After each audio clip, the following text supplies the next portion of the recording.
Welcome back, everyone, for another episode. It's so good to be here. Today, I brought with me sort of a very large bucket of topics to talk about. We're never going to get through it all, so we're just going to kind of dig around and see which ones seem like the most fun. So, John, are you ready? I'm ready. Okay, perfect. So the topic that's been kind of rolling around in my head for the last few days or couple of weeks is something that came up in a conversation that I was having with a business owner. And in about 30 or 40 minutes of this conversation, we tripped over, without much of an agenda or just, we were just sort of talking a lot of different areas of risk for this business, for the owners, for the next generation of owners that they want to develop and retain within the company. And I remember thinking after that conversation was over that this company really has a lot of risk that could dramatically affect the future for the company, the owners who kind of have their eye on the door and are looking at maybe trying to get out, and those other owners who or non-owners who have their eye on the other door trying to maybe get in. And none of the risks that we had talked about were particularly dramatic or sensational, but some of them alone and some of them combined really could make a pretty significant difference. And so I have a pretty long mental list of the risk factors that could affect a business owner achieving their own goals for the future. But I'll hold mine for a second. And John, give me maybe just your first topic that comes to mind or the risk that you think is the biggest, but it doesn't have to be because they're all pretty significant if they end up causing problems. So what do you think is an example of what I'm talking about? And there might be people who have no idea what I'm talking about. So what's a good example? So maybe the way I would think about it is, what is risk to a business owner? What do we talk about when we're talking about risk?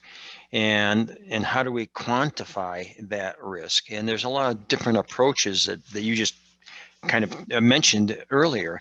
So, but for me, when we're looking at owners who ultimately want to transfer their business, the biggest risk is whether or not the transferable value has been affected. So what transferable value means is that if I'm going to buy somebody's business and I know the owner is going to leave after I buy the business, I want to be sure the business can continue well without that owner. The biggest risk then to an owner who's seeking to sell at some point is, what happens if my key employee or key employees decide to leave? Either when they learn of that third-party sale initiative, or they just decide they can do a better job on their own. They can take some of the key employees with them. They can take some of the customers with them. They can take maybe some vendors with them. So they just quit and they set up a competing company that's already has great employees and really good customers because it's our client's business that's been affected. So that's the first thing we have to be aware of. If we don't have key employees, we probably don't have a real valuable business that could be transferred. So we can assume that we've got key employees. We need to motivate them and incent them to not just grow the value and do a great job, but to stay with the business long term, or if they leave, make sure they cannot solicit customers, employees, take trade secrets and things like that. So the greatest risk to a business is their best employees leaving. Yeah, I think that's a really good point. And the valuation people and the transaction intermediaries do try to beat into our heads that the people make a really big difference in the ability to successfully transition a business. I, of course, always, sort of make sure that when I'm talking to people that I'm articulating that as an issue that's going to affect both a third-party sale and an internal Right. transfer.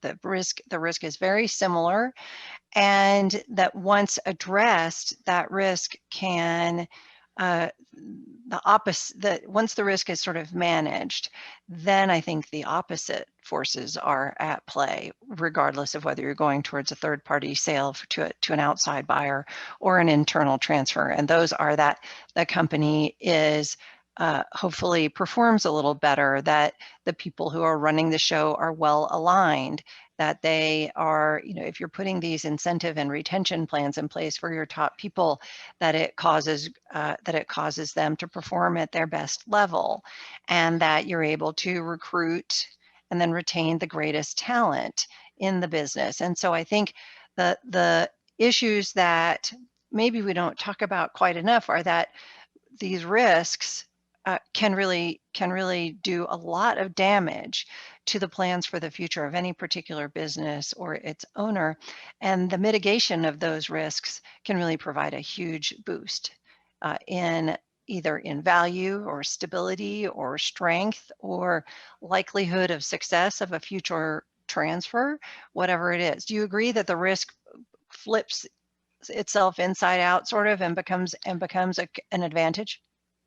Oh, I really think so, and that's really a good point. And this is, I mean, it's pretty obvious that we need to keep key employees and motivate them. And so it's not done very often, or not done well very often, but I mean, owners can appreciate that. And I think what you're touching on, Elizabeth, is not nearly as obvious, and it deals with keeping all of the employees engaged in the business, having them have a sense of mission or meaning as they work in the business, creating a culture that engages all of the employees and makes them want to be with the company and improve the company. And that's I don't know how you put your finger on, okay, so here's one thing that you can do that will make the culture suddenly be great so that everybody wants to stay forever. It's more of probably an ongoing effort on the part of the owner and management to create that type of an environment. I agree, and maybe we can say try to give a few other areas that are going to be maybe tangential to these core areas of risk that you've identified. And again, the list is really longer than we have time for here, but one of the others that I've seen, I suppose people would want us to say, the economy, the massive disruptions in worldwide supply chains for different kinds of materials and things like that. So yes, and yes, and yes, those have always been Uh-huh. risks, and they always will be. And so during periods of calm, we don't focus on them as much, but during periods of tension between our country and others, and in disruptions uh, to supply chains and things like that, there's those risks sort of, they come home to roost. And but in addition to those, which I think should not be overlooked, and they are important, they're just less, we're a little bit less able to control them. We can just prepare and respond. Then I think there are also always sort of these ongoing competitive risks for business owners. So is there someone else coming into the marketplace that's trying to disrupt or displace your business, and how are they trying to do that, and how are you going to make sure that they're not able to do it successfully? So I think some businesses that get a little bit complacent in their status or their market share or their position are pretty vulnerable, and somebody may come around to knock them off. And I've also seen a lot of issues with, and this is for risks that affect both sale to an outside third-party buyer and also internal transfer, are things like operational risks where you kind of just haven't done your maintenance, and you haven't updated your systems, and you haven't followed modern procedures. The economy and the ways of doing business are changing pretty rapidly. And I think that owners need to maybe look at uh, trade groups and other kinds of organizations whose job it is to identify trends, changes, and who's on the cutting edge, and keep track of that. Because doing things the way we used to do them or the way we've always done them is going to, I think progressively create higher and higher risk. So I'd say competitive risks and operational risks need to be at the top of the list of things that we're evaluating on a pretty regular basis. And then you can either, John, you can say if you have thoughts on that, then I would encourage you to share them. Or if you have other risks that you think we want to make sure that we talk about before we run out of time, I would love to hear those as well. So yeah, I would put what you just said are clearly risks. You could flip those and talk about what drives value in a business, because owners clearly they don't pay much attention to the risk often, but they do want to always increase the value of their business. So what you were just talking about, or we were just talking about, you can say, well, what is it that private equity firms look for in a business when they want to acquire it? And the three biggest value drivers are: one, a capable management team that can run the business without the owner. Secondly, operating systems that are essentially state of the art. They're current, they're up to date, they're well run and maintained. And then the third one that we haven't talked about is a diversity of customer base. So if we have too much of a concentration in the customer base, that not only diminishes the value, but the reason it diminishes value is it increases risk. Two sides of the same coin. For every risk, there's probably something called a value driver that would offset or avoid that. And it may be a nice way of talking about risk to an owner. No, and I think that's a really good point. And I'm not sure that we've done that. We do spend a lot of time in our work focusing on value drivers because it does resonate Mm-hmm. with those who own their own businesses. And the risk factors are things that maybe we should be tracking them and evaluating them and keeping our eye on them as advisors and presenting them as value building opportunities.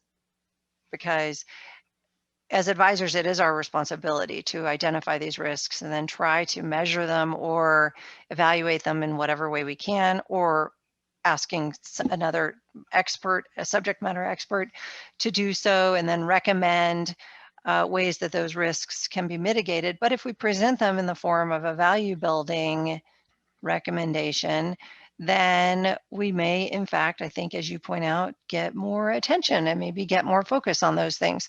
So the risk is there's so many of them, so many areas that business owners may not see or that advisors may not be aware of because they're too focused on a narrow area of practice.